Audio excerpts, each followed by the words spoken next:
Assalamualaikum warahmatullahi wabarakatuh. Om Swastiastu, Namo Buddhaya, Shalom, salam kebajikan, salam sejahtera untuk kita semua.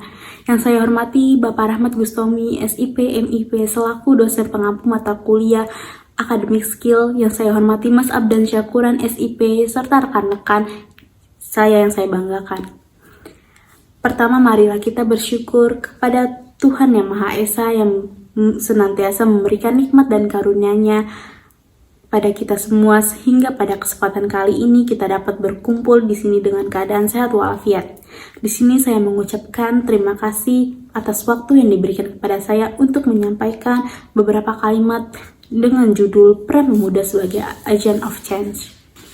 Hadirin sekalian, saat ini seperti yang kita ketahui bahwa suatu bangsa dapat dikatakan berhasil bisa dilihat dari kualitas bangsanya. Pemuda dalam hal ini memiliki peran penting dan besar dalam perubahan-perubahan sosial di lingkungannya, atau yang dikenal dengan agent of change atau agen perubahan, yang artinya para pemuda memiliki suatu peranan guna menjadi faktor terpenting dari kemajuan bangsa itu sendiri. Oleh karena itu, maka generasi muda harus mempunyai integritas dalam membangun bangsa dan negaranya yang bermoral, bernasionalis, berilmu, berdaya saing, serta mampu beradaptasi dalam ilmu teknologi untuk bersaing secara global. Kemudian, dengan pemeran sebagai agen perubahan, generasi muda termasuk saya mempunyai kekuatan dalam mempengaruhi dan menyadarkan masyarakat agar melakukan gerakan perubahan sosial. Hingga saat ini, perjalanan panjang negara Indonesia tidak lepas dari peran yang diberikan pemuda kepada bangsa dan negaranya. Terdapat kalimat yang diucap oleh Insinyur Soekarno, "Beri aku 1000 orang tua, niscaya akan kucabut Semeru dari akarnya. Beri aku 10 pemuda, niscaya akan kuguncangkan dunia." Dari kalimat ini menyiratkan pesan bahwa negara ini sangat membutuhkan pemuda yang bergerak, berpikir, dan membuat perubahan.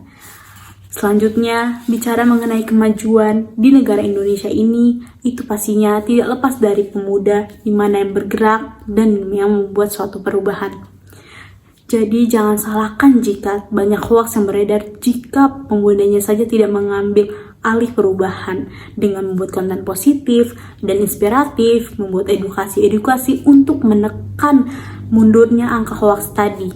Dan jangan salahkan konten yang tren di YouTube adalah konten yang tidak berguna, tidak bermanfaat kalau kita sebagai pemuda saja tidak melakukan apa-apa untuk membuat perubahan dengan membuat konten yang lebih bermanfaat dan menekan mundur konten unfaedah tadi.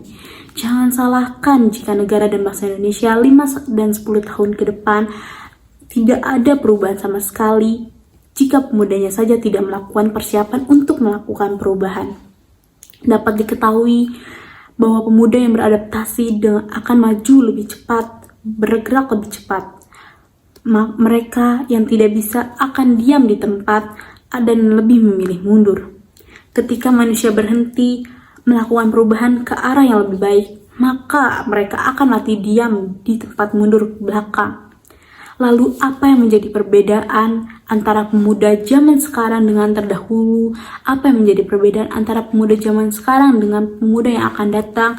Maka tentunya lakukanlah perubahan-perubahan untuk bangsa dan negara Indonesia yang maju dan lebih baik.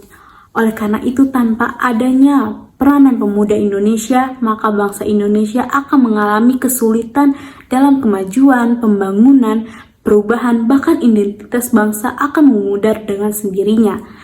Hanya sekian yang bisa saya sampaikan. Jika terdapat salah kata, saya mohon maaf. Wassalamualaikum warahmatullahi wabarakatuh.